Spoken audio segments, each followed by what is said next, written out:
আমন্ত্রণ দেশ জনপদ লাইভের সঙ্গে আছে আমি ইশিকা আজিজ। আজ শুরু হচ্ছে টিসিবির ট্রাকসেল কার্যক্রম। এই মুহূর্তে রাজধানীর তেজগাঁওয়ে রয়েছেন সহকর্মী তারেক মাহমুদ সুজন। সুজন, কি দেখছেন আপনি? ট্রাকসেল কার্যক্রম নিয়ে বিস্তারিত জানাবেন।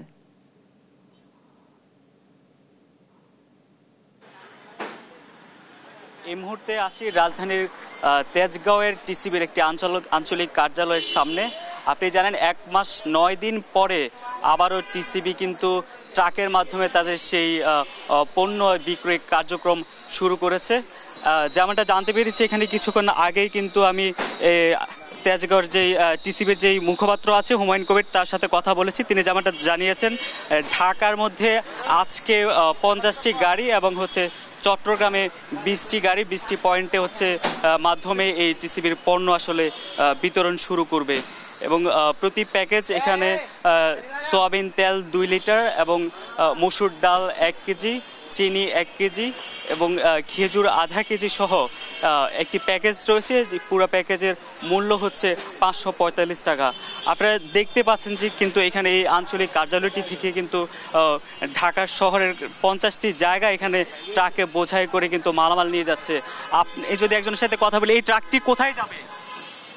এই কথা বলে আমি আচ্ছা, যেমনটা ভাই, এই ট্রাকটি কোথায় যাবে আপনাদের এখান থেকে? আব্দুল্লাহপুর। আব্দুল্লাহপুরে একটি ট্রাকে কতজনের মালামাল আছে? এটা আমি কইতাম না, তো গাড়ি ডেরে গেছে।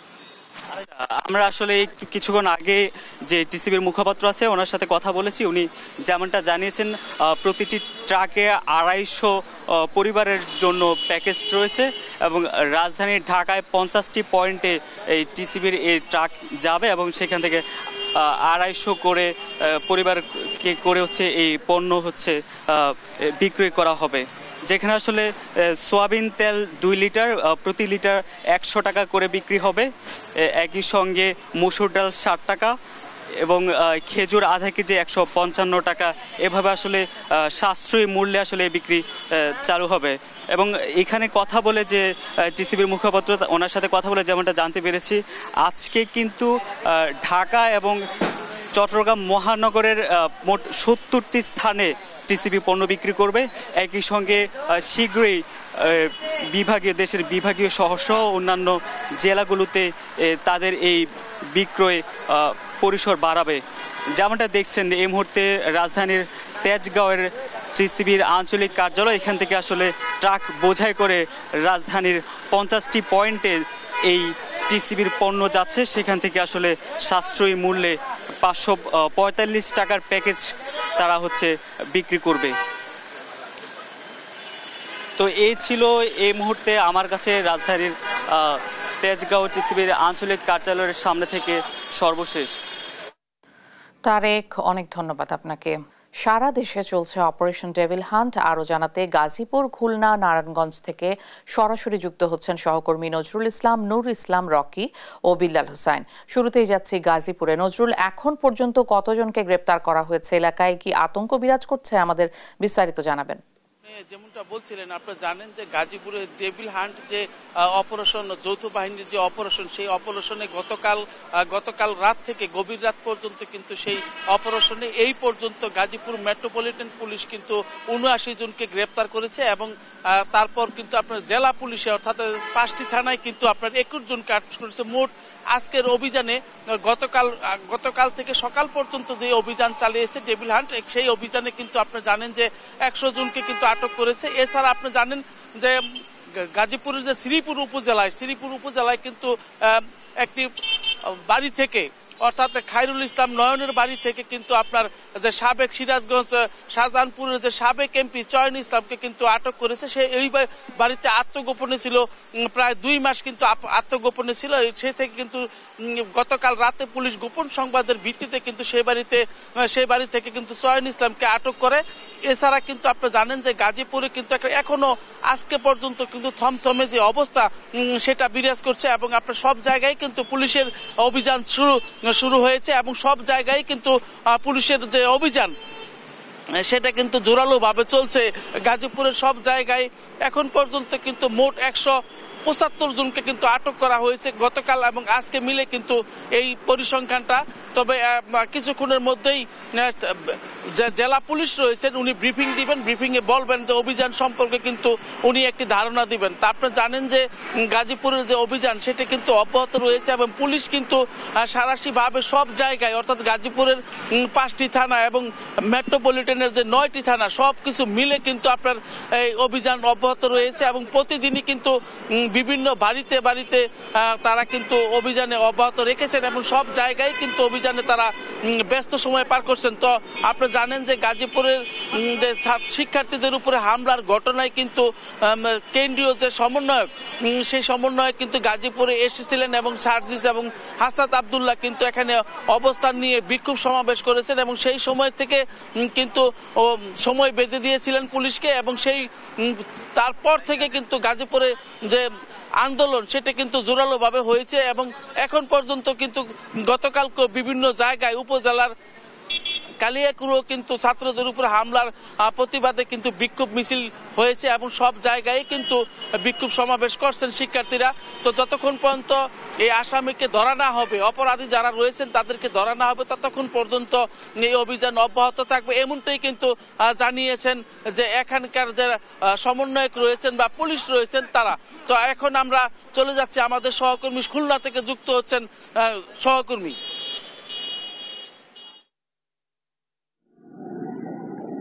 খুলনায় কিন্তু সন্ত্রাস দমন এবং বিভিন্ন মামলার আসামিদেরকে আটক করার জন্য বা গ্রেফতার করার জন্য কিন্তু অভিযান নিয়মিতভাবে চলছে। পুলিশ, বিজিবি, নৌবাহিনী, সেনাবাহিনী সহ বিভিন্ন সংস্থা কিন্তু অভিযান করছে।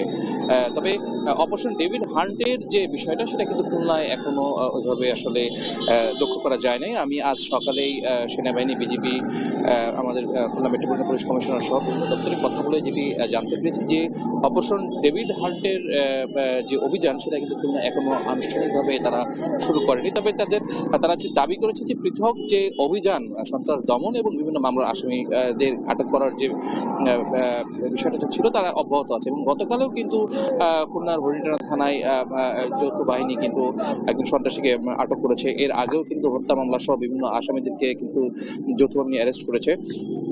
আরেকটি বিষয় বলে রাখি যে আজকে সকাল থেকে কিন্তু খুলনা নগরীর বিভিন্ন গুরুত্বপূর্ণ পয়েন্টগুলোতে কিন্তু লক্ষ্য করা যাচ্ছে যে পুলিশ টহল জোরদার সহ আসলে চেকপোস্ট বসানো হয়েছে এবং আজকের ভিতর কিন্তু নৌবাহিনী খুলনা মেট্রোর ভিতর একটি যৌথ বাহিনীর মাধ্যমে একটি ক্যাম্প পরিচালিত করার সম্ভাবনা আছে। পাশাপাশি চেকপোস্ট বসাবে এমনটি তথ্য আমাদেরকে জানিয়েছে, তবে কোথায় বসাবে এখনো সেটা আমাদেরকে নিশ্চিত করে বলে নেই। আর বিজিবির বিষয়ে আমি কথা বলে যেটা জানতে পেরেছি সেটা হচ্ছে যে সীমান্তর পাশাপাশি কিন্তু খুলনায় যৌথ বাহিনীর সহযোগীর জন্য যে সাপোর্টটা দরকার তারা বিজিবি দিচ্ছে।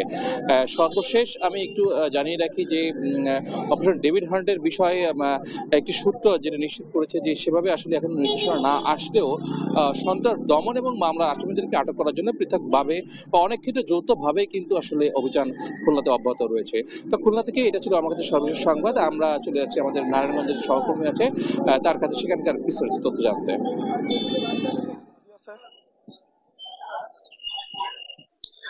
রকি, নারায়ণগঞ্জে আসলে এই যে ঠিক গাজীপুরে যে সময় শিক্ষার্থীদের উপর হামলার ঘটনা ঘটেছে তারপর থেকেই কিন্তু যারা বৈষম্যবিরোধী ছাত্র জনতার সঙ্গে নানা কর্মসূচিতে জড়িত তারা কিন্তু শহরের চাষার এলাকায় তারা কিন্তু বিক্ষোভ চালিয়ে গেছেন। গতকাল বিকেলেও আমরা দেখেছি যে ছাত্রদের উপর হামলার প্রতিবাদে বৈষম্যবিরোধী ছাত্র আন্দোলনের ব্যানারে যারা রয়েছেন তারা কিন্তু নগরীর চাষার এলাকাতে বিক্ষোভ করেছেন এবং আজকেও তাদের একটি কর্মসূচি রয়েছে এমনটা কিন্তু আমাদেরকে জানিয়েছেন। এর বাইরে আসলে এই অপারেশন ডেভিল হ্যান্ড যেটি সারা দেশের মতো নারায়ণগঞ্জেও চলছে, এতে করে এখন পর্যন্ত 5 জনকে গ্রেফতারের কথা জানানো হয়েছে নারায়ণগঞ্জের পুলিশের পক্ষ থেকে এবং যাদেরকে আসলে গ্রেফতার করেছে তাদেরকে নারায়ণগঞ্জের আদালতে আমলি আদালতের মাধ্যমে কিন্তু আনা হয়েছে এবং এই আদালতেই তাদের তোলা হবে আজকে, এমনটা কিন্তু আমরা জানতে পেরেছি। তো এই আদালত প্রাঙ্গণ থেকেই যদি একটু দেখাই যে এই বিজন ভ্যানে করেই কিছুক্ষণ আগে যাদেরকে আটক করা হয়েছিল গতকাল রাত পর্যন্ত তাদেরকে আনা হয়েছে। তো এর বাইরে পুরো জেলাতে আসলে রূপগঞ্জ, সোনারগাঁ, 2500 বন্দর, এই পুরো জেলার বিভিন্ন এলাকাতে আইন শৃঙ্খলা বাহিনীর পক্ষ থেকে তারা কিন্তু যে অভিযান সেটি চালিয়ে যাচ্ছেন। এমনটাই কিন্তু এখন পর্যন্ত আমাদের জেলা প্রশাসন এবং নারায়ণগঞ্জ পুলিশ প্রশাসনের পক্ষ থেকে জানানো হয়েছে। গতকাল আইন শৃঙ্খলা কমিটির মিটিং এও সিদ্ধান্ত হয়েছে যারাই আসলে এই যে নারায়ণগঞ্জে সন্ত্রাসী, চাঁদাবাজি সহ নানান ধরনের নৈরাজ্যের সঙ্গে জড়িত সেই তালিকাটি আবার তারা নির্ধারণ করেছে এবং তালিকা ধরে ধরেই তারা বিভিন্ন এলাকাগুলোতে অভিযান চালাবেন। একই সঙ্গে এবং এই অভিযানগুলোতে আসলে বিভিন্ন সড়ক, মহাসড়ক সহ যে চেকপোস্টগুলো স্থাপন করছেন নারায়ণগঞ্জ জেলা পুলিশের পক্ষ থেকে, সেখানেই র্যাব, পুলিশ এবং সেনাবাহিনীর যে যৌথ উদ্যোগে তারা যে অভিযান পরিচালনা করবেন সেইটির প্রস্তুতি কিন্তু এখন পর্যন্ত আজকে শেষ করার কথা জানিয়েছেন নারায়ণগঞ্জের যিনি অতিরিক্ত পুলিশ সুপার তরিকুল ইসলাম। একই সঙ্গে আজকেই তারা এই যে অপারেশন ডেভিল হ্যান্ড সেটির যে মূল কার্যক্রম সেটিও পরিচালনা করবেন। তো ইশিকা, এই হচ্ছে আমার কাছে নারায়ণগঞ্জ থেকে সবশেষ। আমরা ফিরে যাব স্টুডিওতে। বিল্লাল, অনেক ধন্যবাদ আপনাকে। অপারেশন ডেভিল হান্ট নিয়ে বিস্তারিত জানছিলাম গাজীপুর, খুলনা এবং নারায়ণগঞ্জের শহরকর্মীদের কাছে। সাতক্ষীরায় জমজমাট মাছের রেণু পোনার বাজার আরো জানাতে সরাসরি যুক্ত হচ্ছেন সহকর্মী শরীফুল্লাহ কায়সার সুমন। সুমন, কি কি মাছের পোনা পাওয়া যাচ্ছে আর ক্রেতাদের ভিড় কেমন দেখছেন? ইশিকা, দাঁড়িয়ে আছি সাতক্ষীরার একেবারে প্রাণকেন্দ্র যেটি হচ্ছে নিউ মার্কেট এলাকা। এই এলাকাটি কিন্তু এখন এই পুরো এই মার্কেট, করিম সুপার মার্কেট এবং পুরো এই এলাকা জুড়েই কিন্তু এখন মাছের রেণুপোনা বিক্রির হাটে রূপান্তরিত হয়েছে। এটি সকাল থেকে একেবারে সূর্য ওঠার পর থেকে সকাল 10টা সাড়ে 10টা পর্যন্ত টানা এখানে মাছ চাষিরা, একেবারে প্রান্তিকের মাছ চাষিরা এখান থেকে গলদা চিংড়ির রেণু গ্রহণ করে থাকে, কিনে থাকে। এটি কক্সবাজার থেকে চলে আসে। এখানে শুধু সাতক্ষীরার 7টি উপজেলার ঘের বা মৎস্য চাষিরাই আসে না, এখানে খুলনার পাইকগাছা, কয়রা অঞ্চল থেকেও আসে। এখানে আজকের যে বাজার দর ছিল মাছের রেণু, সেটি 160 থেকে প্রকারভেদে 300 টাকা পর্যন্ত ছিল। তো এই বাজারটি দেখতেও অনেক মানুষও এখানে আসে। আমি এখানকার সব থেকে বৃহত্তম যারা ব্যবসায়ী তাদের সাথে একটু কথা বলার চেষ্টা করছি। কি অবস্থা এবং এখানে কেমন এই হাটটি কেমন চলছে? এই হাটটি খুব সুন্দর চলছে এবং এবছর যে বাগদার রেণুগুলো আসছে চাষিদের ঠিক যে সময় প্রয়োজন ঠিক সেই সময়ই মার্কেটে আসছে, এজন্য আমরা খুশি। তবে এখনো পর্যন্ত ঘেরের যেখানে গলদা চিংড়ি বা বাগদা চিংড়িগুলো স্টকিং করা হয় 50% থেকে 60% জায়গা এখন চাষিরা ঠিক করতে পারছে বা শেষে নতুন পানি তুলে চাষের উপযোগী করছে। বাকি 40% এখনো যদিও বাকি, তবু মাছের চাহিদা যেটুকু আছে খারাপ না। তারপরও আমি বলবো মার্কেট ভালো যাচ্ছে এবং এতে সময় মতন আসাতে চাষিরা, শুনছিলাম মার্কেটটি খুবই ভালো যাচ্ছে। এখানে কিন্তু এই হাট দেখার জন্য সাধারণত বিভিন্ন দর্শনার্থীরাও এসে থাকেন। তিনি মাছও কিনেছেন, কি দেখলেন? আমি দেখলাম সকাল 7:30 থেকে এখানে খুব জমজমাট, বেশ 10:30 পর্যন্ত একটা আলো মুখরিত এলাকার মধ্যে ছিল, বেশ গুঞ্জন ছিল। বিভিন্ন ট্রাক আসছে, ট্রাক থেকে ককশিট নামছে, মানুষ রেণুপোনা কিনছে এবং এখানে প্রান্তিক যে জেলেরা আছে তারাও চলে এসেছিল। প্রান্তিক চাষিরা এসে এখানে যারা দ্বিতীয় পর্যায়ে কেনাকাটা করে তাদেরকেও দেখলাম তারা পোনাগুলো সংগ্রহ করে তাৎক্ষণিকভাবে যাতে ভোক্তার কাছে পৌঁছানো যায় এখানে বেশ তৎপর রয়েছে এবং জেলেদেরকে দেখা গেল যে তার বেশ খুশি, তারা ন্যায্য দাম পাচ্ছে বলে জানাচ্ছে। হ্যাঁ, যেমনটি শুনছিলাম ইশিকা, এই অঞ্চলটি হচ্ছে কৃষি যেমন গুরুত্বপূর্ণ তেমনি এই অঞ্চলটি মাছের জন্য অত্যন্ত গুরুত্বপূর্ণ। তাও আবার বিশেষ করে চিংড়ির বাগদা মাছটি হচ্ছে গুরুত্বপূর্ণ এবং সেই বাগদার রেণু কক্সবাজার থেকে এখানে আসে এবং এই ঘের ব্যবসায়ীরা যেমন এখানে সফল, তেমনি ভাবে এখানে রেণু যারা বিক্রি করেন এরই একটি এখানে ব্যবসায়ীদের কিন্তু একটা বড় অর্থনৈতিক একটা অঞ্চলে রূপান্তরিত হয়েছে এই করিম সুপার মার্কেট বা এর পাশাপাশি আরো সাতক্ষীরার বিভিন্ন অঞ্চলে এই রেণু বিক্রি হয়ে থাকে। তবে মূলত করিম সুপার মার্কেট এছাড়া আমরা দেখেছি যে বাইপাস সড়ক এলাকারও এখানে কিছু মার্কেট এলাকাতেও এই রেণুপোনা বিক্রি হয়ে থাকে এবং এর মধ্য দিয়ে এখানে একটা বিশাল অংশের মানুষের কর্মসংস্থানও সৃষ্টি হয়েছে এবং এটি একটি অর্থনৈতিক অঞ্চলেই রূপান্তরিত হয়েছে, কৃষি এবং মৎস্য অর্থনৈতিক অঞ্চলে রূপান্তরিত হয়েছে এইটার মধ্য দিয়ে। এই ছিল সর্বশেষ শিক্ষা। সুমন, অনেক ধন্যবাদ আপনাকে। ময়মনসিংহে নাকাল ট্রাফিক ব্যবস্থা। সড়ক সংযোগগুলোতে ট্রাফিক সিগন্যাল বাতি থাকলেও রক্ষণাবেক্ষণের অভাবে বিকল হয়ে পড়েছে, যার ফলে তৈরি হচ্ছে তীব্র যানজট। আরও জানাতে সরাসরি যুক্ত হচ্ছেন সহকর্মী ইলিয়াস আহমেদ। ইলিয়াস, এই সংকট নিরসনে কর্তৃপক্ষ কোনো ব্যবস্থা নিচ্ছে কিনা? যানজট নিয়ন্ত্রণে 1993 সালের দিকে কিন্তু ময়মনসিংহ নগরীর বিভিন্ন মোড়ে মোড়ে ট্রাফিক সিগন্যাল লাইট স্থাপন করা হয়েছিল। সেইগুলো কিন্তু রক্ষণাবেক্ষণের অভাবে একেবারেই অকেজো হয়ে পড়েছে, যার কারণে কিন্তু প্রতিনিয়ত ময়মনসিংহ নগরীতে কিন্তু যানজট ভোগান্তি পোহাতে হচ্ছে সাধারণ মানুষকে। এবং আমরা লক্ষ্য করেছি যে হাতের ইশারায় কিন্তু ট্রাফিক পুলিশ সদস্য যারা আছেন তারা কিন্তু যানজট নিয়ন্ত্রণ করে থাকেন, এবং তারা বলছেন যে এই অকেজো লাইটগুলো যদি পুনরায় মেরামত করে কিন্তু সচল করা হতো তাহলে তাদের কিন্তু কষ্ট দূর হওয়ার পাশাপাশি ময়মনসিংহ নগরীতে যে দীর্ঘ যানজট সৃষ্টি হয় সেগুলো কিন্তু অনেকাংশেই কমে যেত। সেই বিষয়টি কিন্তু বলছিলেন। আমরা এই বিষয়টি নিয়ে যারা চালক রয়েছেন তাদের সঙ্গেও কথা বলার চেষ্টা করেছিলাম। তারাও কিন্তু এই অকেজো বাতিগুলো কিন্তু সচল করার লক্ষ্যে কিন্তু তারা দাবি জানিয়েছেন, এবং আমরা এই বিষয়টি নিয়ে ঊর্ধ্বতন কর্তৃপক্ষের সঙ্গেও কথা বলেছিলাম। তারা বলছেন যে ডিজিটালাইজেশনের যুগে কিন্তু তারা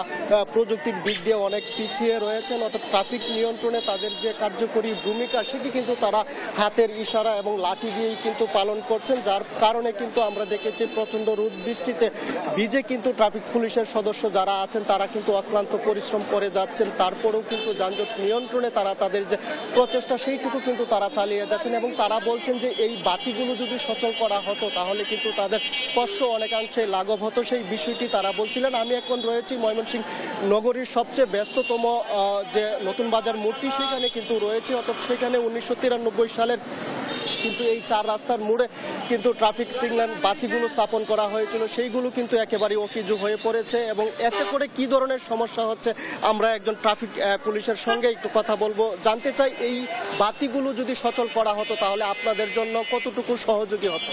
আমাদের জন্য অনেক ভালো হতো, আমাদের জন্য ভালো হতো, জনগণের জন্য ভালো হতো। কিন্তু আমাদের কাজ করতে হলে আমাদের পুলিশ সদস্য অনেকেই আহত হয়।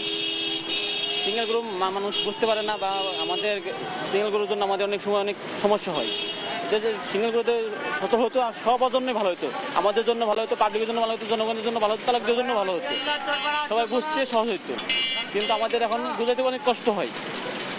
হাতে ইশারা, বাসি সিঙ্গেল এইসব আমাদের বুঝাতে অনেক সময় আমাদের শরীরে গাড়ি লেগে দেয়, আমাদের অনেক সদস্য আহত হয় এভাবে কাজ করতে গেলে। এই ট্রাফিক পুলিশের এই সদস্য বলছিলেন যে তারা কিন্তু অনেক সময় কাজ করতে গিয়ে কিন্তু অনেকে আহত হয়ে থাকেন, অর্থাৎ যে যানবাহন রয়েছে, অর্থাৎ ময়মনসিংহ নগরীতে প্রায় 30,000 যান কিন্তু প্রতিদিন চলাচল করে, এবং যার কারণে প্রতিনিয়ত আমরা দেখেছি ময়মনসিংহ নগরীর নতুন বাজার, গাঙ্গিনাপাড়, চরপাড়া এবং পাটগুদাম ব্রিজ মোড়ে কিন্তু দীর্ঘ যানজট লেগে থাকে। অর্থাৎ এই ট্রাফিক সিগন্যাল লাইটগুলো যদি সচল থাকতো তাহলে কিন্তু তাদের যে কষ্ট সেটি কিন্তু অনেকাংশেই কমে আসতো। সেই বিষয়গুলো কিন্তু ট্রাফিকের সদস্যরা বলছিলেন, এবং যারা চালক রয়েছে তারাও কিন্তু বলছেন যে তাদের কিন্তু অনেক সময় যে ট্রাফিক পুলিশ সদস্য যারা রয়েছেন তারা অনেক সময় ইশারা করেন সেটি কিন্তু তারা অনেক সময় বুঝতে পারেন না, যার কারণে কিন্তু তারা তাদের যে গাড়ি সেটি কিন্তু তারা কখনো থামান না এবং চালিয়ে যান, যার কারণে কিন্তু অনেক সময় যানজটের যে ভোগান্তি সেটিতে কিন্তু তাদের পড়তে হয়। এই ছিল আমার কাছে ময়মনসিংহ থেকে সর্বশেষ। ইলিয়াস, অনেক ধন্যবাদ আপনাকে। চট্টগ্রামে গেল 2 মাসের অভিযান নিয়ে প্রেস ব্রিফিং করছেন কোস্টগার্ড। আমরা সরাসরি চলে যাচ্ছি সেখানে।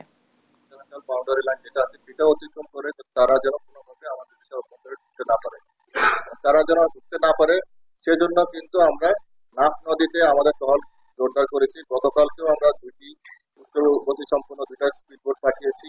আমরা সাপরিতে আমাদের অত্যাধুনিক রেডার স্থাপন করেছি, এবং এই রেডারের মাধ্যমে আমরা প্রতিনিয়ত নাফ নদীর পূর্ব দিক থেকে কোনো বোট অবৈধভাবে বাংলাদেশ সীমানায় প্রবেশ করছে কিনা সেটা আমরা প্রতিনিয়ত লুকআউট করছি, কেন যেন কোনো অবৈধভাবে কেউ বাংলাদেশে অনুপ্রবেশ করতে না পারে।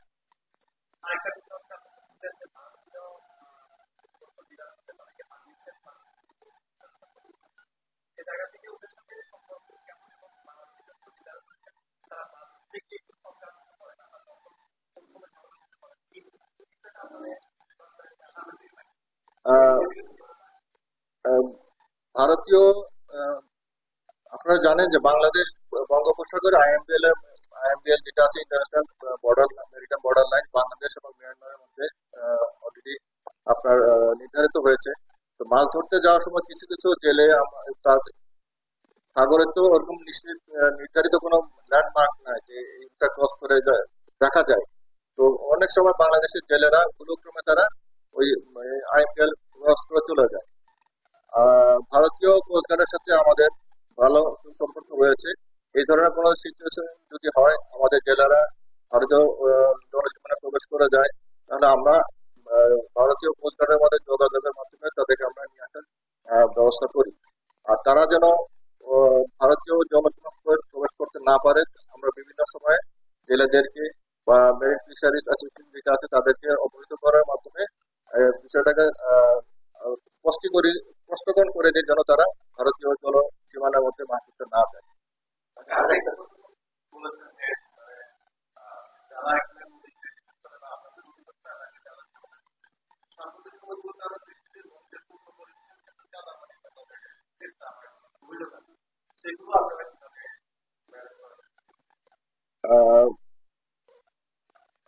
নদীতে বা সমুদ্র তীরবর্তী এলাকায় যে সমস্ত লাইটারের বোট বা ফিশিং বোটে যে সমস্ত চাঁদাবাজি চলছে সেগুলোর বিষয়ে আমরা সতর্ক আছি।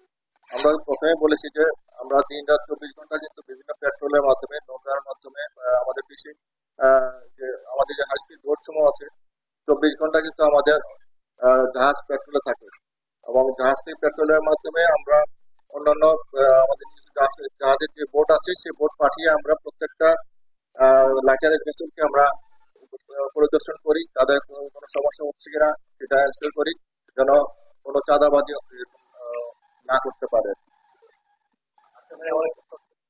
বরগুনায় শুরু হয়েছে তথ্য মেলা, আরো জানাতে সরাসরি যুক্ত হচ্ছেন সহকর্মী রিয়াজ আহমেদ মুসা। মুসা, কতদিন চলবে এই মেলা? অসংখ্য ধন্যবাদ। তথ্যই শক্তি, তথ্যের অধিকার এবং তথ্যের যে অধিকার নিশ্চিত করার জন্য বরগুনার সচেতন নাগরিক কমিটি সনাগ তথ্য মেলার আয়োজন করেছে, এবং এই দুদিনব্যাপী এই যে আয়োজনে থাকছে ব্যাপক ইভেন্ট। এই ইভেন্টের মধ্যে চিত্রাঙ্কন প্রতিযোগিতা, রচনা প্রতিযোগিতা এবং পটগান, গণস্বাক্ষর এবং গণশুনানি। আমাদের সাথে রয়েছেন বরগুনা সচেতন নাগরিক কমিটি সনাকের সভাপতি মনির হোসেন কামাল। আপনার কাছে জানতে চাইব এই তথ্য মেলার উদ্দেশ্য কি এবং এই মেলা থেকে কি মেসেজ দিতে চাচ্ছেন? ধন্যবাদ। আমাদের এই দুদিনব্যাপী তথ্য মেলার উদ্দেশ্য হচ্ছে জনগণ যাতে অবাধে তথ্য জানতে পারে, এবং এখানে 40টি সরকারি প্রতিষ্ঠান সহ 48টি প্রতিষ্ঠান কিন্তু এখানে অংশগ্রহণ করেছে। সেই প্রতিষ্ঠানগুলো তাদের তথ্যগুলো উপস্থাপন করছে এবং সেই তথ্য জনগণ জানবে এবং সাধারণ জনগণ জেনে সেই তথ্যগুলো তাদের কাজে লাগাবে। আমরা অনেক সময় দেখি যে তথ্য জানা যায় না, তথ্য গোপন থাকে, এবং এই মেলার মধ্য দিয়ে আমরা দুদিনের এই মেলার মধ্য দিয়ে আমরা জনগণকে তথ্য জানাবো। পাশাপাশি আমাদের জন্য যে তথ্য অধিকার আইনটি হয়েছে সেই তথ্য অধিকার আইনের মাধ্যমে জনগণ যাতে আবেদন করে তথ্য পেতে পারে সেই ব্যবস্থা আমরা করব, এবং দুদিনব্যাপী বিভিন্ন ধরনের প্রতিযোগিতা আমরা আয়োজন করেছি। এখানে কিন্তু নাগরিক সমাবেশ হবে এবং গণশুনানি হবে। দুদিনব্যাপী এই গণশুনানিতে পাসপোর্ট অফিস, সমাজসেবা অধিদপ্তর, মহিলা বিষয়ক অধিদপ্তর তাদের কর্মকর্তারা জনগণের মুখোমুখি হবে এবং জনগণ তাদেরকে প্রশ্ন করবে যে এই তথ্যগুলো, বিশেষ করে পাসপোর্ট করতে হলে কি তথ্য প্রয়োজন হয়। এভাবে সকল সরকারি দপ্তরগুলো আছে তাদের কিন্তু ভার্চুয়ালিও কিছু তথ্য তারা উপস্থাপন করবে। একই সাথে আমরা এই মেলাটাকে জমিয়ে রাখার জন্য আমাদের সাংস্কৃতিক অনুষ্ঠান চলবে।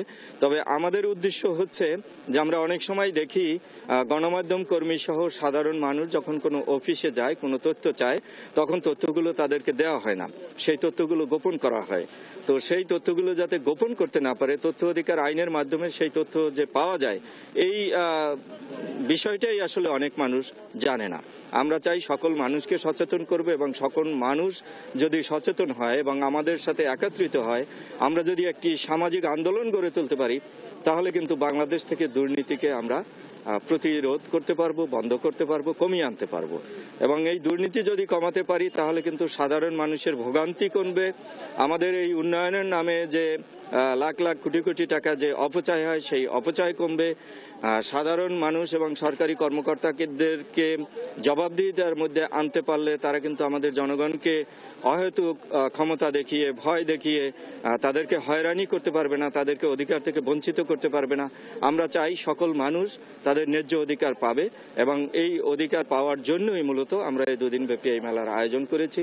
এবং আমরা এই চ্যানেলের মাধ্যমে, এই মিডিয়ার মাধ্যমে আমরা আমন্ত্রণ জানাবো যে সবাই এই তথ্যমেলায় আসুন, দুদিনব্যাপী তথ্যমেলায় আপনারা অংশগ্রহণ করুন, আসুন। এখানে কোন অফিস কী ধরনের তথ্য দেয় সেই তথ্যগুলো জানুন, এবং তথ্য অধিকার আইনের প্রয়োগ ঘটিয়ে আপনারা উপকৃত হন, জনগণকে জানান। সবাই আমরা যাতে উপকৃত হয়ে একই সাথে আমরা দুর্নীতিবিরোধী একটি সামাজিক আন্দোলন গড়ে তুলতে পারি, সেই সাথে দুর্নীতি বন্ধ করার জন্য আমরা যাতে একত্রে কাজ করতে পারি, সেই জন্য সাংবাদিকদেরও আমি আহ্বান জানাবো। সেই সাথে আমরা অনেক সময় অভিযোগ পাই যে অনেক সময় অনেক অপসাংবাদিক আছে যারা তথ্যের নামে অফিসগুলোতে গিয়ে তথ্য অধিকার আইনে আবেদন করে তারা আলাদাভাবে ফায়দা লোটার চেষ্টা করছে।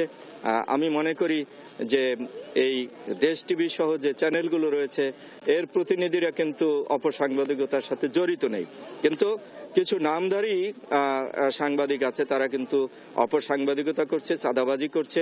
এবং এই তথ্য অধিকার আইনের সঠিক প্রয়োগ যদি ঘটানো যায় এবং মানুষকে যদি সচেতন করতে যায়, অফিসের কর্মকর্তাদের যদি আমরা সচেতন করতে পারি, উদ্বুদ্ধ করতে পারি, আমরা যদি তাদের পাশে থাকি, তারা কিন্তু সাহস পাবে, অপসাংবাদিকদের প্রতিহত করতে পারবে। এবং সব মিলিয়ে আমি একটা কথাই বলবো যে আমরা দুর্নীতি বন্ধ করতে চাই, দুর্নীতি কমিয়ে আনতে চাই। এজন্য সবাই আসুন, আমরা একটি সামাজিক আন্দোলন গড়ে তুলি। যেমনটা শুনছিলেন যে আসলে তথ্য মেলার উদ্দেশ্য আমরা বরগুনা সচেতন নাগরিক কমিটি সনাকের যে সভাপতি তার মাধ্যমে জানতে পারলাম, এবং দুদিন ব্যাপী ব্যাপক প্রোগ্রামের আয়োজন করা হয়েছে। এখন চিত্রাঙ্কন প্রতিযোগিতা আয়োজন করা হয়েছে বাচ্চাদের মধ্যে দুর্নীতি বিরোধী চেতনা জাগ্রত করার জন্য। এই ছিল বরগুনা থেকে আমার কাছে সর্বশেষ। মুসা, অনেক ধন্যবাদ আপনাকে। ফরিদপুরের গঙ্গাপট্টি এলাকায় দেখা মিলছে সূর্যমুখীর বিশাল বাগানের। এ যেন হলুদের গালিচা বিছিয়ে রাখা হয়েছে। এমন অপরূপ সৌন্দর্য উপভোগ করতে প্রতিদিন ভিড় করছেন প্রকৃতি প্রেমীরা। আরও জানাতে সরাসরি যুক্ত হচ্ছেন সহকর্মী NKB নয়ন। নয়ন, দর্শনার্থীদের আনাগোনা কেমন দেখছেন? ধন্যবাদ দিশিকা। আমি এই মুহূর্তে দাঁড়িয়ে আছি ফরিদপুরের গঙ্গাবর্দী এলাকায়, যেখানে বিএডিসি তেলবীজ উৎপাদন কেন্দ্রে এখানে প্রায় 5 একর জমির উপর সূর্যমুখী চাষ করা হয়েছে। যে সূর্যমুখী চাষে ফুলে সবুজের পাতার ফাঁকে ফাঁকে হলুদ ফুলের সমারোহ, সূর্যমুখী ফুলের, যেখানে প্রতিদিন কিন্তু হাজার হাজার মানুষের আনাগোনা এখানে লক্ষ্য করা গেছে।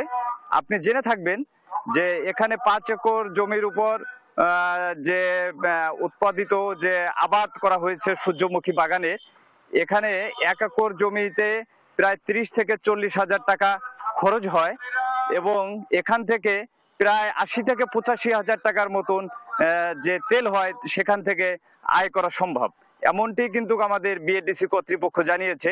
এবং আপনাকে আরো জানিয়ে রাখি, এই বিএডিসি কর্তৃপক্ষ কিন্তু এখানে প্রায় 18 বছর যাবত এই সূর্যমুখী ফুলের কিন্তু আবাদ করছে।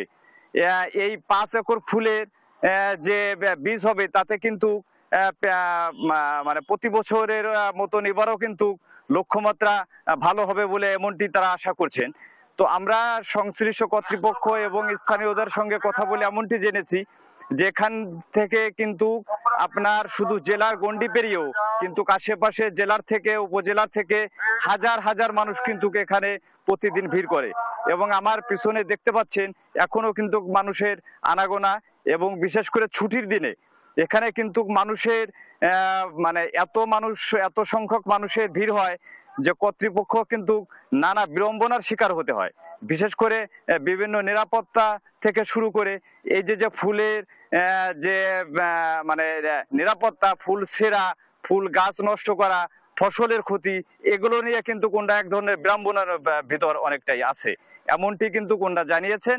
তো আপনাকে আরো জানিয়ে রাখি যে এই সূর্যমুখী চাষের আবাদ কিন্তু ফরিদপুরে দিন দিন বাড়ছে, আর এই ফুলের আবাদ দেখে কিন্তু কৃষকরা উদ্বুদ্ধ হচ্ছেন, এমনটি কিন্তু কর্তৃপক্ষ জানিয়েছেন।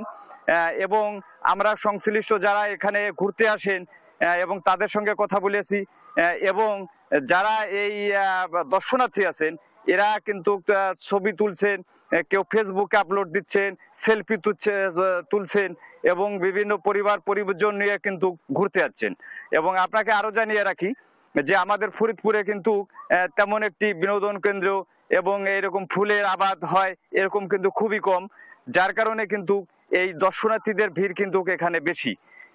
এমনটি কিন্তু আমরা লক্ষ্য করেছি। এটা আরো 1-2 মাসে এমনটি থাকবেন। বিশেষ করে এই 14ই ফেব্রুয়ারি ভ্যালেন্টাইন্স ডে, ভালোবাসা দিবস, এখানে কিন্তু মানুষের এবং দর্শনার্থীদের কিন্তু অনেক প্রচন্ড ভিড় জমে। এমনটি কিন্তু আমরা কয়েক বছর যাবত কিন্তু দেখে আসছি। তো এটা কিন্তু এই ফসল উৎপাদনের পাশাপাশি এটা কিন্তু এখন বলা চলে এই জেলার ভিতর একটা বিনোদন কেন্দ্রের স্পট হিসেবেও কিন্তু একটা গড়ে উঠেছে এবং জেলা জুড়ে কিন্তু সাড়া পড়েছে।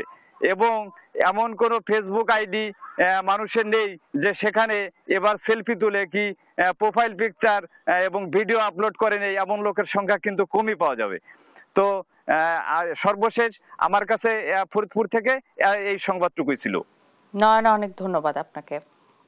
এই ছিল এখনকার দেশ জনপদ লাইভ। পরে বুলেটিন দেখার আমন্ত্রণ রইল। ধন্যবাদ।